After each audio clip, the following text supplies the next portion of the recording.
Halo, halo, apa kabar Anda semua? Semoga selalu dalam keadaan sehat walafiat. Saya ini akan mengajak Anda untuk ngobrol dengan Bung Rocky Gerung. Bung Rocky, Anda di mana nih sekarang posisi ini? Ini baru turun dari ketinggian 4.800. Jadi baru masuk kota Kathmandu. Saya semingguan ada di Langtang Valley, di gunung-gunung sekitar situ, Kingjiri, macam-macam lah. Muter-muter sambil mengamati pemilu lokal. Di Nepal tuh ada beberapa daerah lagi ada pemilu lokal. Dan Hmm. itu menarik tuh. Posternya ada di desa-desa yang kira-kira penduduknya cuma ya 100-200 orang, tapi mereka pasang poster dan kelihatannya itu poster yang tidak dimaksudkan untuk 3 periode. Oh ini, jadi Anda ini di kawasan pegunungan Himalaya ya tadinya ya, yang Anda ada daki itu ya. Iya, itu ada beberapa aktivitas masuk ke desa, terus naik gunung. Hal yang biasa yang saya lakukan setiap tahun, biasanya 2-3 kali saya ke Himalaya, tapi karena COVID baru sekarang. Hmm. Setelah 2 tahun baru sekarang saya balik saya pulang kampung sebetulnya kalau ke Himalaya. Oh ya. Karena ya ada yang nikmat, kita bisa mengintai langit lebih dekat Hmm, hmm, hmm, karena hmm. langitnya bersih sekali tuh gitu, Dan dan sungainya lagi ini mulai memasuki autumn fall, musim gugur, hmm. jadi gradasi warna itu mulai Oh terlihat cantik sekali dari dong ya. cantik cantik betul. Heeh. Tentu tentu lebih cantik NKRI, karena NKRI cantiknya harga mati. Oh, ini belum musim dingin ya? NKRI-nya Ya. yang harga mati itu NKRI-nya tuh, Oh iya, iya. bukan presidennya. Ya. Belum belum musim dingin ya di sana, Desember ini ya. Baru musim gugur ya. Ini musim gugur mulai akhir Desember, itu musim dingin. Kalau musim dingin itu udah pasti -20, -30. Ini masih -8, -8. -8. Kalau 4.800-an jadi sekelas dengan apa pegunungan kita Dian ya di apa tiba-tiba saya lupa di Papua ya di Ya, itu Kartens kira-kira Kartens ya. segitulah, Ya. 4 ribuan. Tapi di Himalaya kan ada banyak gunung yang tingginya di atas 5.000, 7.000 meter, itu ada 300 gunung. Ya. Dan itu enak-enaknya karena dia pegunungan, jadi kalau kita dapat satu ketinggian di mana kita bisa lihat semua puncak gunung es itu nikmat betul. Hmm. Terakhir saya kesini itu 2 tahun lalu, pergi ke Everest Base Camp di ketinggian 5.600. Hmm. Ya sekarang lebih rendah 4.800 karena mau lihat view dari gunung-gunung. Jadi pucuk-pucuk putih itu selalu mengilhami kita untuk uh, terpekur sejenak, melupakan Ah. politik, karena Hmm. ada politik langit yang menentukan kita. Ya, ya, Dan ya, ya. itu rumitnya kalau kita campur-campur politik langit dan politik bumi. Jadi saya pergi ke politik langit. Sekarang kita balik ke Oke. politik bumi. Tipsnya kalau orang mendaki ke sana itu yang favorit itu ada bulan-bulan apa, Bung Rok? Bulan Maret, April, Mei, dan Oktober, November. Oh, itu yang waktu kenapa kenapa ke April Mei kan masih panas berarti itu. Iya, itu musim panas, masuki musim bunga itu. Musim Lalu semi. ya, dan kalau Januari dia tutup itu, dia karena desa-desa di situ kan kalau betul-betul musim dingin nggak kelihatan apa-apa tuh, saljunya bisa 3 meter. Jadi Ya, semua orang nggak akan menerima tamu, dan tamu juga nggak akan yang nekat pergi ke musim dingin tuh. ya, ya, ya, ya. Oke, tapi saya lihat Anda cuman rambut aja nggak memutih, tapi wajah belum berkerut tuh, Bung Rocky saya lihat. Karena itu saya nggak cocok jadi presiden. Oh gitu. Iya, karena jadi presiden mesti wajah berkerut ya. Padahal Hmm. sebetulnya banyak wajah yang ceria tapi otaknya berkerut, tapi masih mau jadi presiden juga tuh. Ya, ya, ya. Nah, Anda kapan kembali ke Indonesia kapan? Tanggal 3 pagi saya ada di Jakarta lagi, Ya, ya, ya, ya. dan memulai lagi aktivitas politik bumi ya. Ya, ya. Berarti FNN. berarti Anda bisa hadir dong ya di pernikahannya Kaisang ya kan karena tanggal 10 karena itu ada sekarang Menteri BUMN-nya lagi sibuk sekali mempersiapkan untuk pernikahan pernikahan Kaisang ini. Itu pernikahan yang saya nggak dengar lagi dalam seminggu ini. Tapi kita bisa bayangkan bahwa di ujung kekuasaan atau jangan kekuasaan lah, pemerintahan Pak Jokowi, kepresidenan Pak Jokowi, maka ada kesempatan para menteri untuk berpartisipasi. Jadi event-event semacam ini kan yang membuat para menteri berupaya untuk kayak mau menyalakan lilin terakhir itu sebelum tiba-tiba. Jadi kita akan lihat nanti komposisi siapa yang duduk di sebelah pengantin, siapa yang warawiri, jadi among tamu, macam-macam lah. Jadi kita sudah tahu bahwa itu peristiwa keluarga yang kemudian akan di blow up menjadi peristiwa politik karena panitianya para politisi. Ya. Orang ramai sekali karena Pak Erick Thohir sekarang dia jadi ketua panitia. Jadi Pak Erick ini kelihatannya spesialis ketua, dulu ketua tim ses Pak Jokowi, sekarang ketua tim panitia. Dan semua dikerjakan dengan sangat serius oleh Pak Erick Thohir. Kalau lihat video-video yang beredar di berbagai kelihatannya di media sosialnya Pak Erick ini di Instagram itu Pak Erick kelihatannya sangat sibuk sekali. Dan saya baca komentarnya di beberapa media bahwa menganggap ini seperti dia menjalankan ini karena seperti keponakannya sendiri Kaisang itu gitu ya. Dan sebagai orang timur itu sama keluarga kita harus saling membantu. Ini menarik, kita bingung ini antara urusan keluarga dengan urusan private sebagai seorang keponakan gitu. Apa betul ya itu bisa menimbulkan efek elektabilitas. Kan bagi Erick Thohir kan apapun bisa dijadikan ponakan kalau mampu menambahkan elektabilitas kan. Ini ponakan yang fungsinya mendorong survei sebetulnya begitu tuh. Jadi nggak ada soal. Kita anggap Pak Erick Thohir berbaik hati untuk merelakan waktunya dengan cara mengkorupsi waktu untuk mengurus negara. Kan begitu sebetulnya kan. Jadi secara matematis begitu. Tapi secara etis ya oke lah. Karena dia sahabat dari para pengantin dan mungkin juga ada sesuatu yang mesti dia ucapkan nanti dalam sebagai ketua panitia kan ada basa-basinya kan. Mungkin Pak Erick akan bilang ya saya ada di sini tapi rambut saya belum putih tapi saya ingin supaya saya direstui. Wajah saya belum keriput tapi saya sudah bekerja keras. Atau Pak Erick Thohir berupaya untuk tiap hari ada di Solo supaya rambutnya cepat putih dan wajahnya cepat mengkerut karena kena panas. Kira-kira begitu. Satira dari Nepal. Ini emang ramai sekali itu, bahkan masih terus berlanjut ya, soal ciri-ciri presiden yang mikirin rakyat itu gitu. Walaupun kemudian juga media-media memberikan semacam ulasan dari opini para ahli bahwa nggak ada hubungannya antara rambut putih itu dengan mikirin rakyat gitu. Tapi kemudian yang menjadi menarik kan kita seolah-olah kok di downgrade. Kalau kita kan jelas sejak awal ngomongin seperti apa sih pilih seorang presiden itu, calon presiden kita jelas bicara soal etikabilitas, kemudian soal intelektualitas, soal kapabilitas dan macam-macam. Baru elektabilitas paling belakangan. Ternyata menurut Pak Jokowi itu yang paling penting justru syaratnya bukan itu, Bung Rocky. Syaratnya tadi itu wajahnya berkerut dan rambutnya memutih. Dan saya lihat Anda cuma rambutnya yang mulai ada tanda-tanda aja gitu. Itu pun baru tanda-tanda. Saya anggap Pak Jokowi pasti senang karena ada reaksi orang. Pak Jokowi selalu senang kalau orang bereaksi terhadap statement dia kan. Tetapi dalam urusan bernegara, iya itu intinya kan orang gembira disebut oleh Pak Jokowi. Nanti satu waktu mungkin Pak Jokowi ganti lagi bahwa yang rambutnya putih memang kelihatan sibuk tapi nggak ada hasilnya misalnya. Nanti dia ledek ulang gitu kan. Karena wirawiri dari satu aktivitas ke aktivitas yang lain.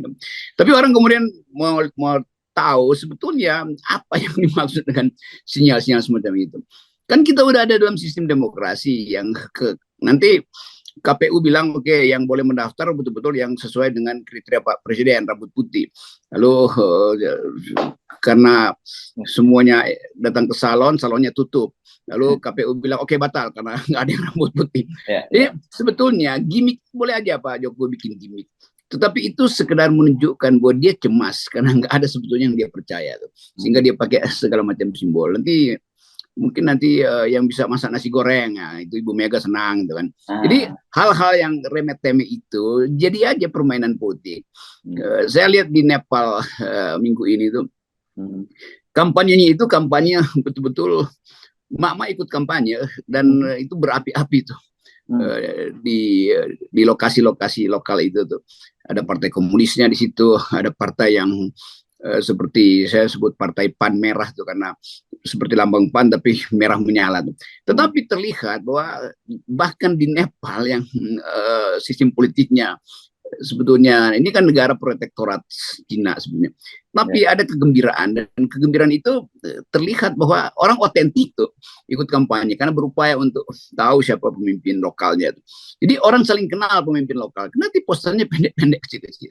Dan nggak ada satu sinyal yang menunjukkan bahwa permainan-permainan yang disebut gimmick itu ya mungkin karena bahasa Nepal saya nggak ngerti.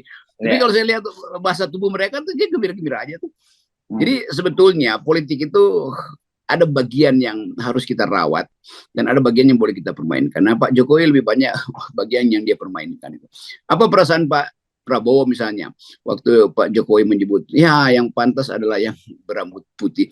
Kan bagaimanapun Pak Prabowo udah ada di wilayah yang mengenakkan karena udah direstui. Jadi ini restu yang terus berganti-ganti. Nah itu yang jadi masalah kalau presiden sendiri cemas tentang siapa yang akan mengganti dia. Padahal dia nggak perlu cemas karena sistemnya kan udah ada kan. Jadi presiden makin membuat politik itu jadi dagelan. Dan saya nggak tahu tuh apa memang begitu watak Pak Jokowi.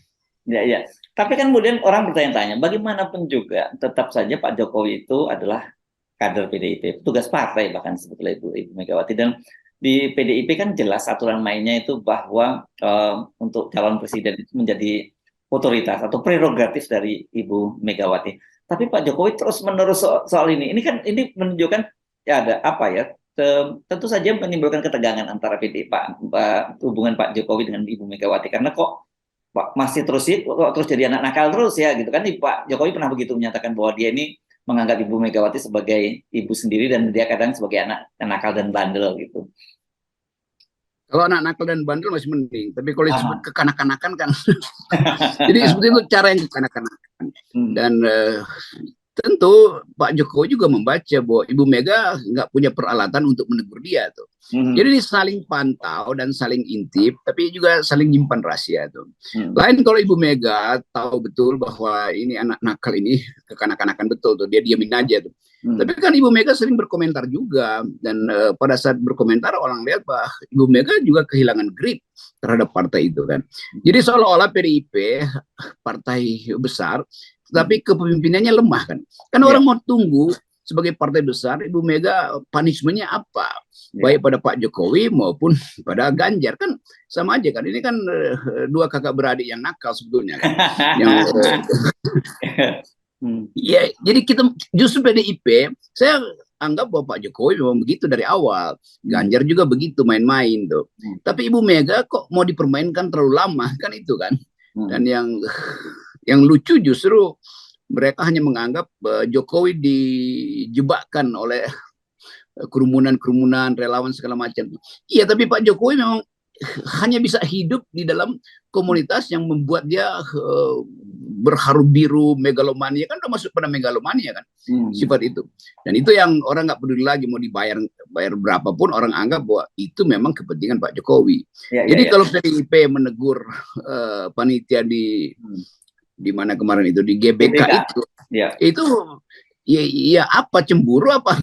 Kan tegur aja kadernya yang namanya Jokowi kan, kenapa mau ada di situ tuh sebelum PDIP memutuskan siapa yang akan jadi calon.